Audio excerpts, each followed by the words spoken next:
Assalamualaikum warahmatullahi wabarakatuh.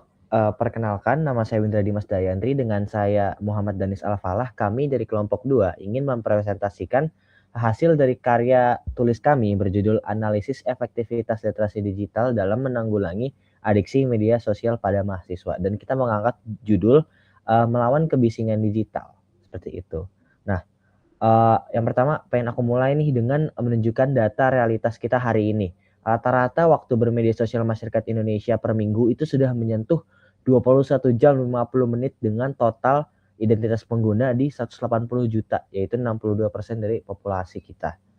Dan sedangkan dari 21 jam itu banyak sekali porsi itu dipakai untuk hal-hal yang tidak produktif yang melawan dari hal-hal produktivitas. Jadi seperti sistem informasi yang hedonis kayak mengurangkan fokus kita, mengurangkan produktivitas kita, dan juga mengurangkan prioritas akademik kita. Seperti contohnya dengan platform seperti TikTok, di mana itu menyentuh 1 jam 53 menit per hari.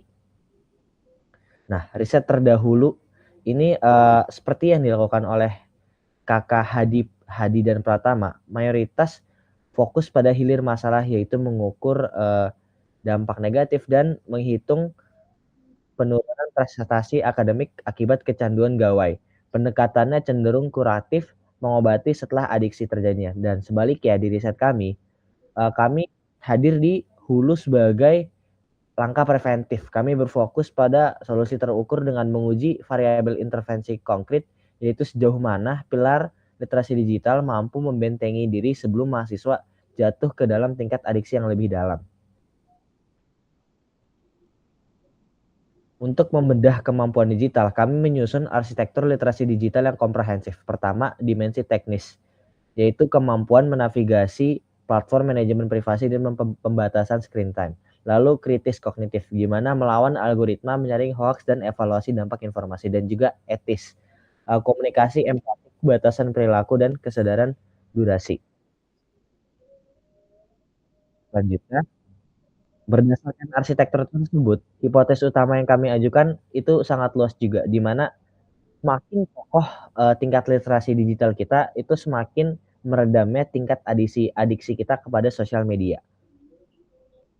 Untuk mengatas hipotesis tersebut secara ilmiah, kami melakukan pendekatan kuantitatif berdesain deskriptif korelasional, di mana kita mengambil subjek dan sampel dari 150 sampai 200 mahasiswa aktif, pengukuran literasi mereka tersebut melalui kuesioner tersebut, dan juga pengukuran adiksi melalui adaptasi internet addiction test oleh Dr. Kimberly Young.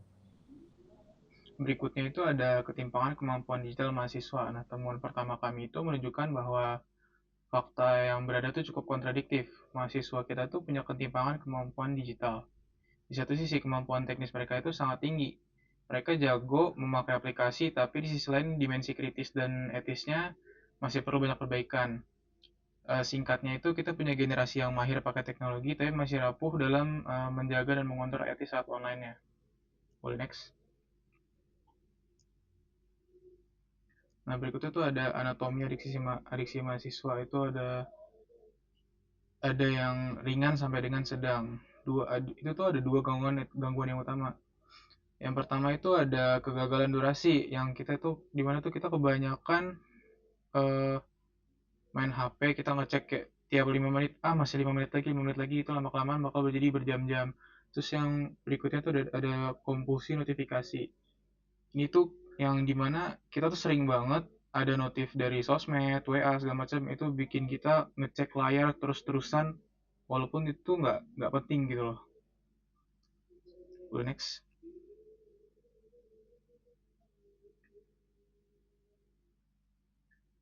Oke, berikutnya itu ada korelasi negatif yang signifikan. Nah, di sini itu hipotesis kami itu terbukti secara empiris. Hasil statistiknya itu menunjukkan adanya korelasi negatif yang signifikan antara literasi digital dan adiksi medsos. Dengan nilai R sama dengan min 0,52 dan P kurang dari 0,05. Angka ini tuh menegaskan satu hal. Ketika literasi digital mahasiswa ditingkatkan, tingkat kecanduan medsos itu mereka tuh bakal turun secara konsisten. Next. Oke, berikutnya itu ada literasi digital sebagai katalis regulasi diri. Nah, di sini tuh kami menyusun model teoritis bernama katalis regulasi diri. Jadi ketika kita dibanjiri oleh daya tarik algoritma medsos yang kami sebut sebagai sistem hedonis, pilar literasi kritis dan etis ya, kita itu bertindak sebagai jaring filter. Nah, filter ini tuh yang nyaring impuls adiktif tadi, terus diubah menjadi kendali perilaku yang sadar dan terukur.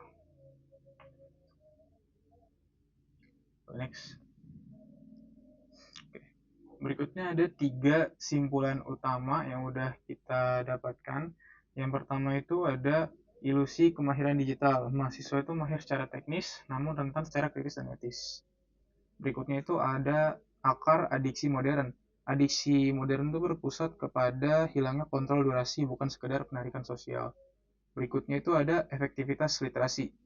Literasi digital terbukti secara statistik itu mampu menurunkan risiko adiksi medsos.